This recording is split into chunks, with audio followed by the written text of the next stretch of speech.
Good morning. Thank you for joining us wherever you are for this short presentation to give you a flavour of a program that we teach in Leiden, the BA South and Southeast Asian Studies program. My name is David Henley. I am Chair Director of this program, and I'm also Professor of Contemporary Indonesia Studies at Leiden University. The program is an area studies program. We have a number of these programs in Leiden University and elsewhere, which are focused on particular areas of the world and try to teach you a wide range of things in relation to those particular parts of the world. Our area, our part of the world, is a very big one. This is an ambitious project, but it's a very, very interesting one. It is the southern rim of Asia, from Pakistan in the west to Indonesia in the east. It's about a quarter of the circumference of the Earth, and it contains about a third of the world's population. And 18 countries, 19 if we count Tibet. And we aim, believe it or not, to give you a kind of comprehensive overview of what this region of the world is about. Its languages, its history, religions, anthropology, art, material culture, literature, economics, politics, from ancient times right up to the contemporary period. Obviously, we have to be selective, especially in the languages. We cannot teach you every language of this region. In fact, for most of you, we will only teach you one. We have a choice to offer. We can teach you Indonesian. We can teach you Hindi, the largest language of India.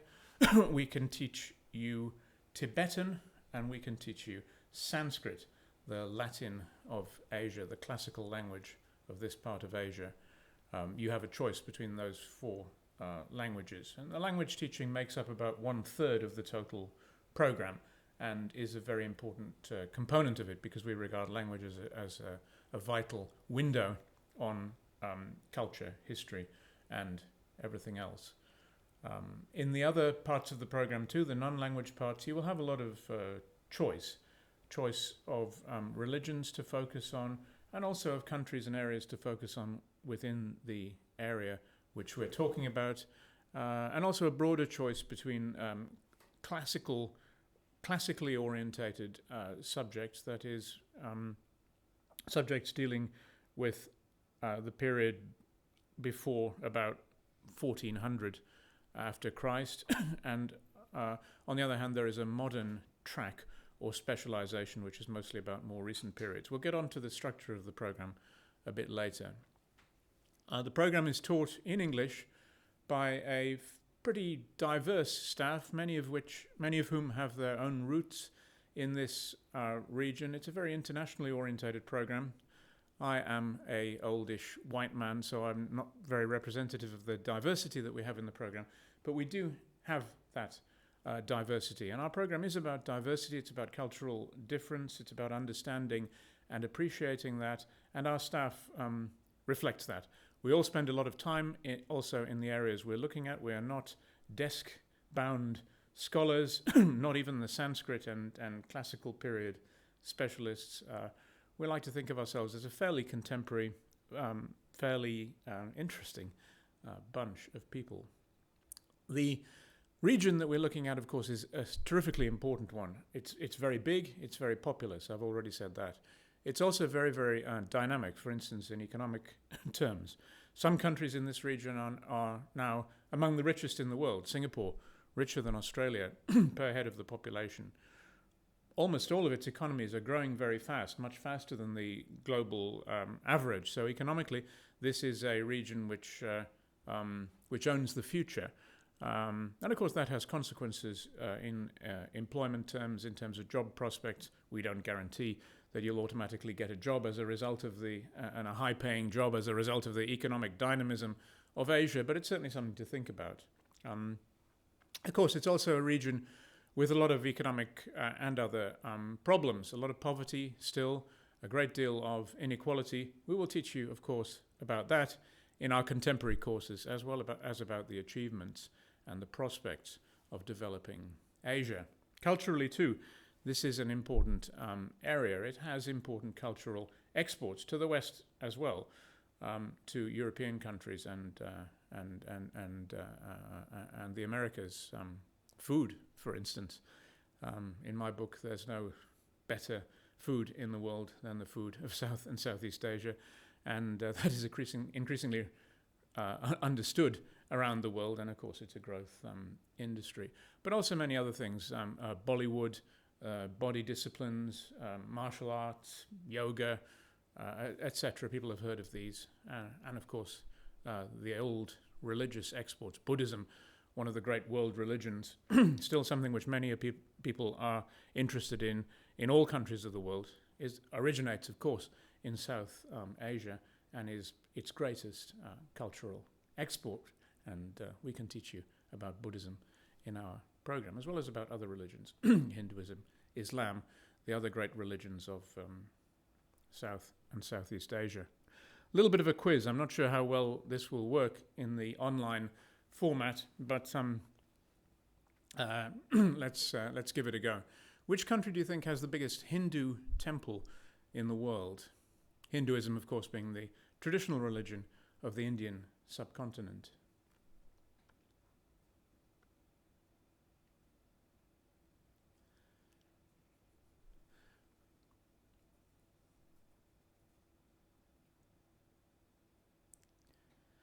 Well, I'll tell you, and the answer may surprise you.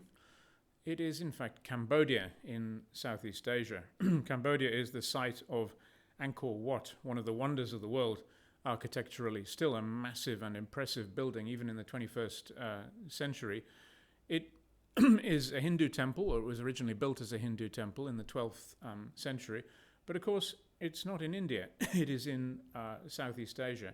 And this reflects the fact that the Indian subcontinent, South and Southeast Asia, were once, and for a very long period, part of the same cultural world. The world of Hinduism, the world of Buddhism also, the world of this kind of great temple monument.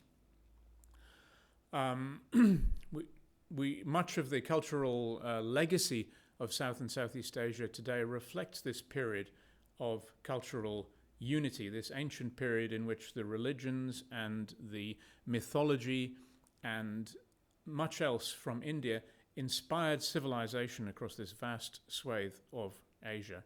Not only the monumental heritage, but also the body language and the language itself. The languages of South and Southeast Asia, very, very diverse, but almost all of them borrow heavily from Sanskrit and from other languages with their origins in India.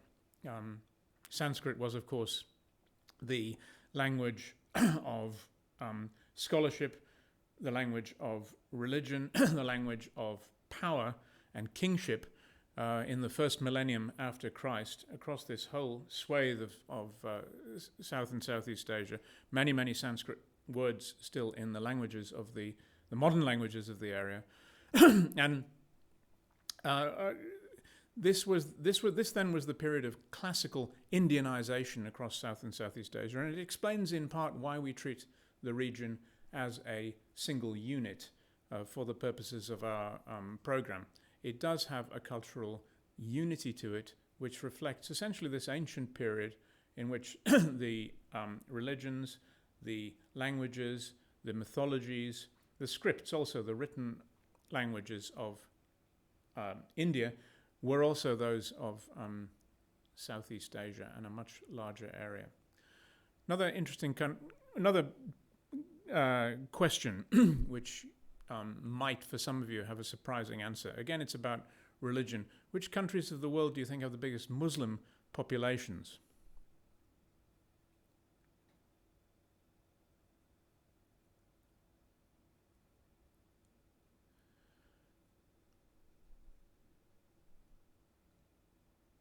You might think that they would be the more populous Middle Eastern countries in the heartland of Islam, maybe Saudi Arabia, maybe Iran, maybe Turkey. But that, in fact, is not true. By far the largest Muslim populations are in Asia. They are in South and Southeast Asia. Indonesia with more than 200 million. Pakistan also 200 million Muslims. India, almost as many. Bangladesh, these are the four biggest in demographic terms, in population terms, Muslim countries in the world. Almost half of all Muslims, in fact, live in South and Southeast Asia. So if you're interested in Islam and the Islamic world, the Islamic world is to a large extent our area. And again, we teach Islam and its influence and its politics and its problems across our part of the world. If you're interested in Islam and the Muslim world, and you want to do an area studies, to follow an area studies program, it doesn't have to be something to do with the Middle East. You might find that South and Southeast Asia are also to your taste. Languages. I said that we offer 4 languages to study intensively during the 3-year period of the BA degree. I'd just like to emphasize here that these are not small or unimportant languages. The 2 modern languages that we teach, one is Hindi. Hindi, in terms of total numbers of speakers, is the 3rd most important language in the world. And Indonesian, or Malay, Malay being the a variant of Indonesian, which is the national language of the modern nation of Malaysia, is the 6th largest language in the world, with close to 300 million speakers. So if you can speak these languages, it's not nothing. You have access to a very large group and community of people. We teach them as spoken languages. By the end of the 3 years, you will speak them at a conversational level. That is our aim, at least. And you gain access to whole worlds, in fact, which are very large and important parts of the globe and the global population. These are not minor or peripheral or obscure, exotic things. Question about politics. We also teach you about the politics of this region. 18 countries in South and Southeast Asia. How many would you guess have non-elected governments? That is, how many would you guess are dictatorships or authoritarian states?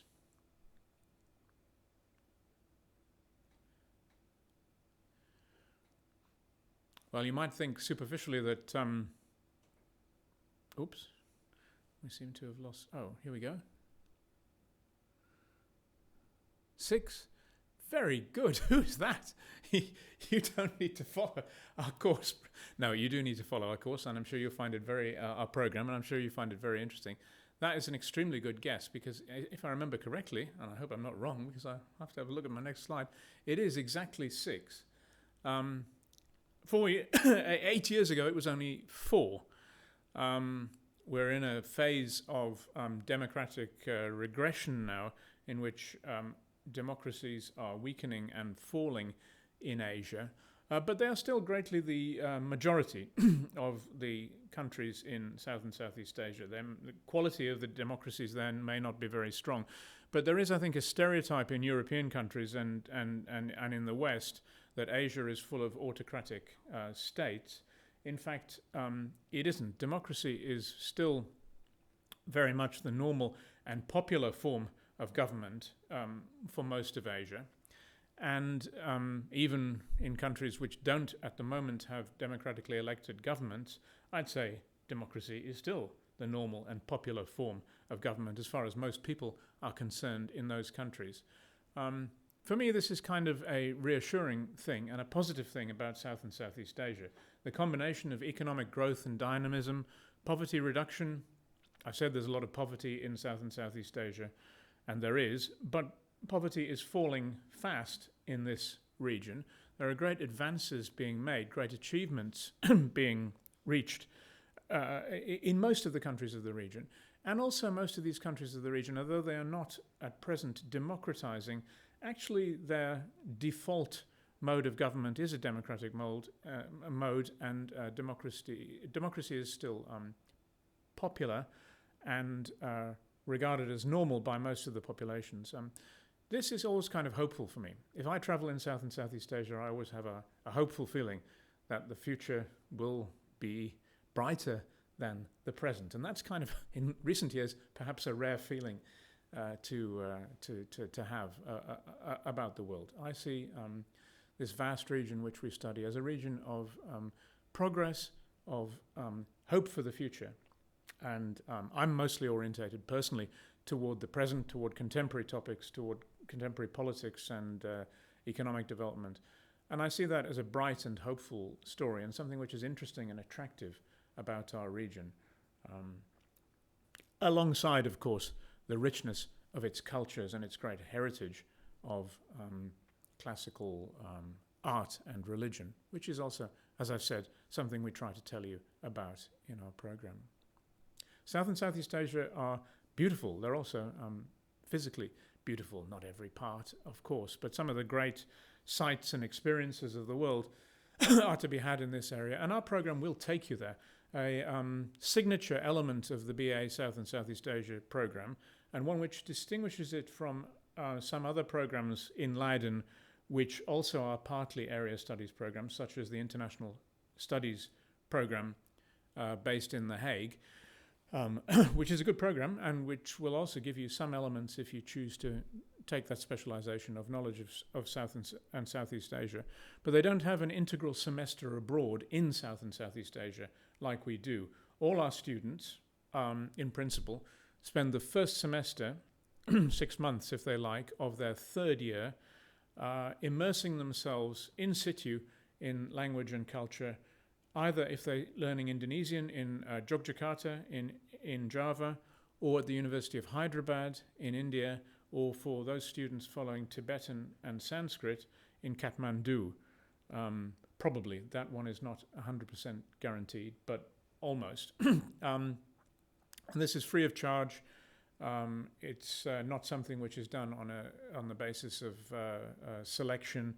It's an integral part of the program, and we regard it as actually the most important part of the program, because you can't learn about this part of the world without actually having been there, and you can't perfect your language knowledge without having used those languages. And certainly in the Indonesian case, the semester abroad involves following lectures alongside Indonesian students at an Indonesian university, one of the best in Indonesian universities, in the Indonesian language. Difficult, you might think, and it is, but all of our students actually rise to that challenge and greatly enjoy that experience. And as I say, that built-in guaranteed semester abroad is something which we offer, and not by no means all programs do. Why study South and Southeast Asian language, culture, history, politics, economics in Leiden? Well, actually there isn't a program like ours anywhere else in the Netherlands, or even anywhere else in Europe. It is unique. There are comparable programs in America and one or two in Asia, but it's a fairly unique program. It's a broad program, as I say, with much choice and opportunity for specialization in language, in other, in historical period, in religion, in other areas too. Leiden is an extremely distinguished place to do this. It has a very long history of scholarship on Asia, including this part of Asia. Its first chair, professorial chair in Sanskrit, for instance, was established in the 1860s, and it has a long connection with Indonesia as well because of the colonial relationship in the past. This means that it has authority in this area. It means that it can attract the best staff from all over the world to teach about the languages and cultures of South and Southeast Asia. It means that it has excellent library collections and museums which you can visit to enhance your study experience. It also has a number of international centers for Asian studies which are not part of the university. International Institute of Asian Studies, for instance, or the Royal Netherlands Institute for Southeast Asian Studies, the KITLV. These places like these organize seminars, events, talks, which you can attend, and which will really make, especially if you're prepared to make the most of those opportunities, make it a very special experience, and one which you can't really have in many other parts of the world, perhaps no other parts of the world. We're also a small program. It's a bit of a way of life, the South and Southeast Asian Studies program. Our intake is usually between 10 and 15 students each year, which is quite an impressively small number, really, when you consider the amount of choice and specialization which we offer within the program. It is not so that every classroom, every course you follow will only have that number of students, because there are many students, especially in the first and second years, who are not part of the program that follow some of our courses and lectures as electives. So you're not always in a terribly small classroom environment, but often you are. And even if you're not, I would say you do get more personal guidance and attention. You're treated more as an individual, more as a person by your teachers, and less as a statistic for the program as a whole. When you join our program, you will know your teachers personally, and I would like to think that we give you more personal attention than you will get elsewhere. In concrete terms, that means, for instance, that you can write your BA thesis, which is a piece of research work which you write in the third year of the program, on pretty much any topic you like. We will not constrain you in that respect. We try to accommodate the wishes of students when it comes to their thesis writing and their research interests. So that's an advantage too. And of course the international orientation, the fact that it's in English, the fact that we have a very, very multinational staff is also, I think, an attractive feature. You can join our program as a Dutch student with any normal VWO qualification, or there are other ways in as well. They're on the screen there. And you can get this information from other sources. International students will need the equivalent of a Dutch pre-university education, or VWO diploma. Again, that's a story which I don't have time to explain now. It's not too difficult to get in, I would say. You have to demonstrate basic academic qualifications at school level and a good level of English proficiency. Motivation is the most important thing as far as we are concerned. Motivation consists of being interested in Asia. Our program is full of students who are interested in Asia. Asia appeals to them. Our students are people who follow the news. They're interested in cultural differences. Very often they have, sometimes they have family history which is connected with some part of our region. They are what in Australia would be called heritage students, but others are not. Others are students who are intellectually interested, or who've travelled in the region and become fascinated with it, falling in love with it, as I did when I was 20. Our students enjoy visiting museums, very often cultural and historical museums. They like reading. You have to read quite a bit in our program. It's not an easy program.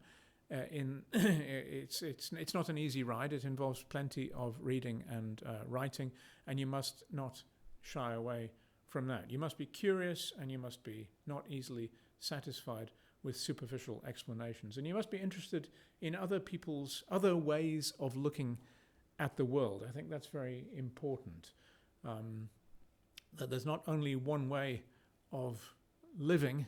There are very many, even in the current era, and that's essentially a large part of what we're trying to teach and explore in our program.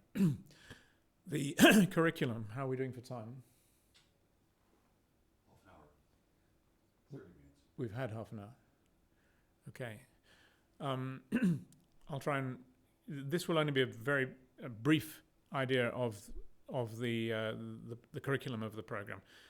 In the first year, you choose your language. Choice of 4: Hindi, Sanskrit, Tibetan, Indonesian. You'll learn those languages, the language of your choice, intensively for the next 3 years, and your choice of language will also determine where you go for your semester abroad. There's also a choice of religious studies, Hinduism or Buddhism or Islam. It is possible to combine them, but you have to be a little bit inventive in order to do that. Here is an overview of our first semester courses. You get basic instruction in pre-modern history, histories of modern South and Southeast Asia, a Faculty of Humanities core course in area studies, what the study of areas is all about. We have academic skills, we have the religious courses, we have the language courses. In the second semester of the first year, we have courses on questions of culture in South and Southeast Asia. We have a course about languages, not in the sense of learning a language, but in the sense of understanding the history of languages, the relationships between the languages, the sociology of language. We have a course on classical cultures. That's the cultures of the Sanskrit and temple building period, which I mentioned just now. We have a modern course, State Politics Economy in modern South and Southeast Asia, which I teach myself. And then we have the second stage of your language courses, language component of the program. In the second year, we have a much more. In the first year, most of the courses are prescribed courses. In the second year, there's much more choice and much more opportunity for specialization. You continue with your language, of course, but you also choose from a wide selection of elective courses in one of two specializations or tracks, either modern South and Southeast Asia or classical cultures of South and Southeast Asia. I won't be able to show you the slides for long enough to really get into what we offer in detail, but there it is. You can come back to it in other places and at other sources. The third year consists in the first semester of the semester abroad, which I've already talked about, in Yogyakarta or Hyderabad in India or Kathmandu in Nepal. In the second semester of the third year, you will write your BA thesis, a small research project on a topic, essentially a topic of your choice. We will accommodate what you're interested in, and there is also a compulsory seminar course as well, either on heritage or on current affairs or on future prospects of South and Southeast Asian countries. What about employment prospects? Will I be prepared for the job market? I cannot say that we are a career-orientated program, but broadly speaking, we do prepare our students for to work either in a South and Southeast Asian country or in relation to, for instance, South and Southeast Asian diasporas in this country or in other countries around the world.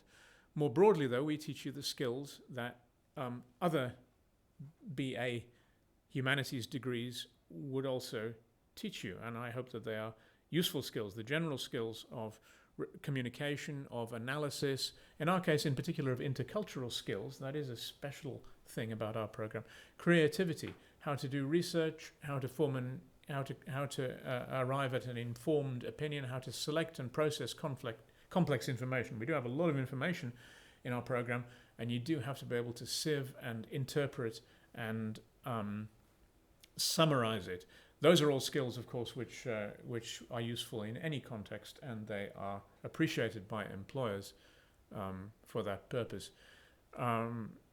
Humanities students in general, this is not just from our program, but from all humanities programs. This is some statistics about what kind of areas they work in after they've qualified. Most of these, I should say, also have gone on to do an MA degree. In our case, usually Asian studies, MA Asian studies, but not necessarily.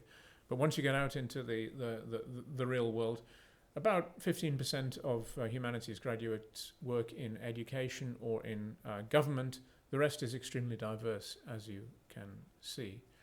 Some jobs which our own employers, which our own particular graduates of recent years have gone on to work for, are listed here just for interest.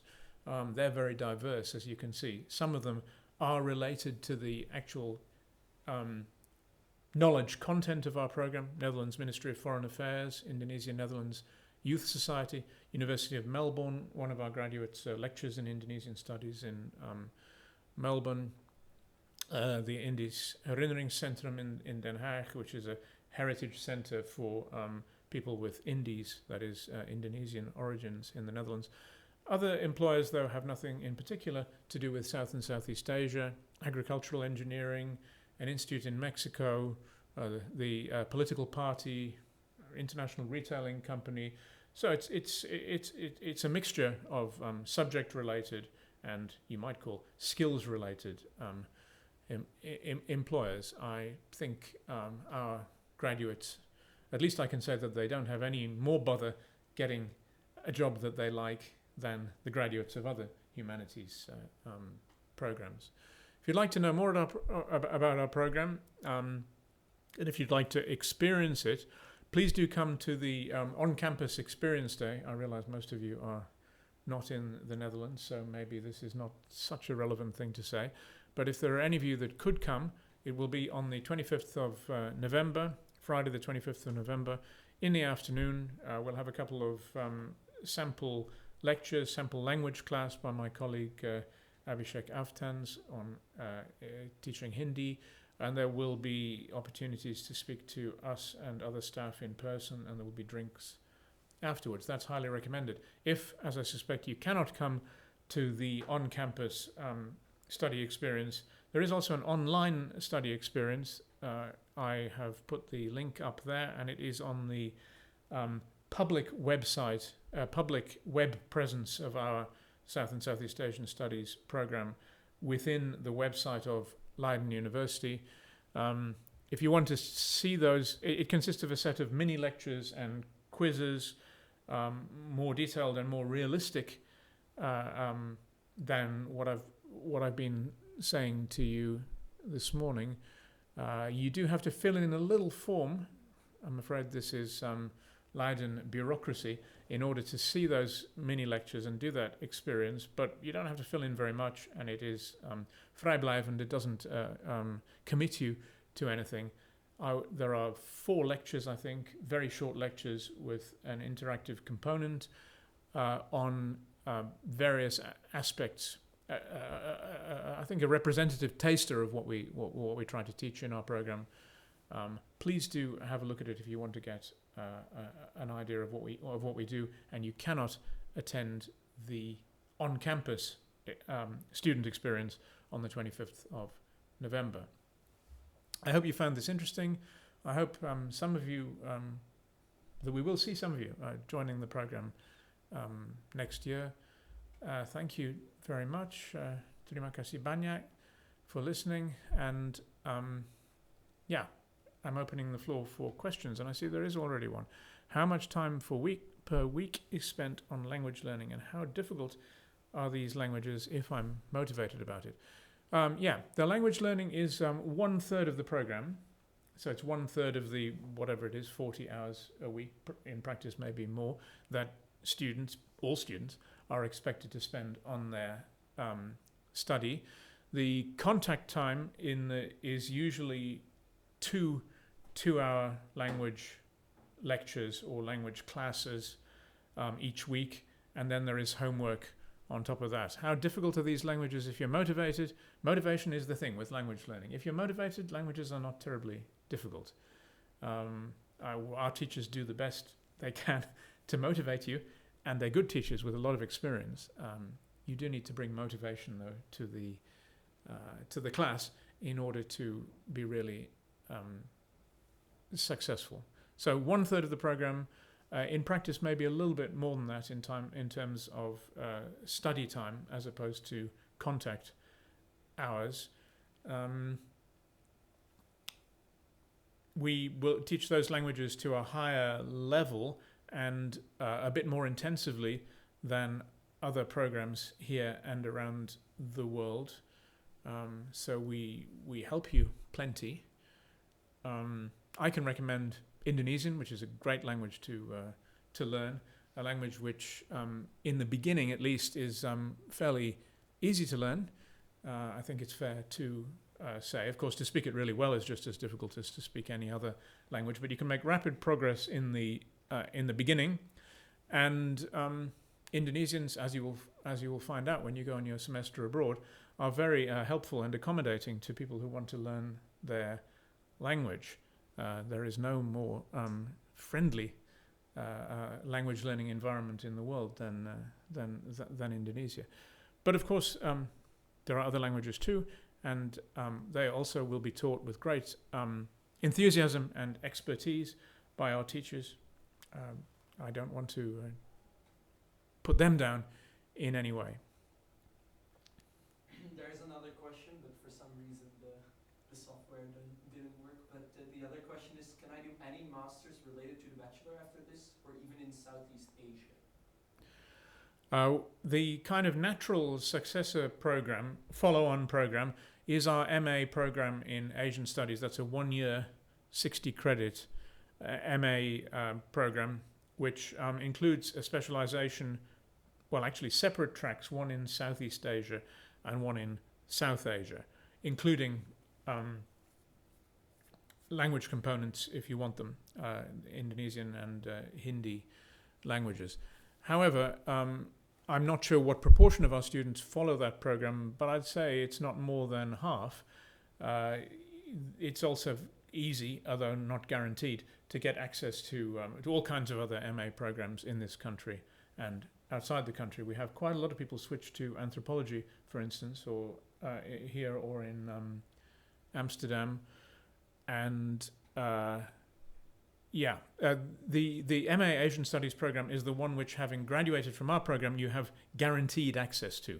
Others you have to apply for, but you will usually get in, certainly if they are Dutch Humanities MA programs or social science.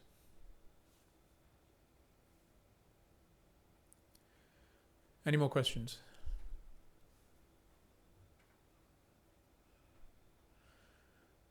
Okay, thank you so much for joining. I hope to meet. This has been a rather impersonal experience. I'm just staring at a screen here, but I really do look forward to meeting some of you, at least I hope, either at the Experience Day on the 25th of November or next year when we actually start a new teaching year of the program. Thank you.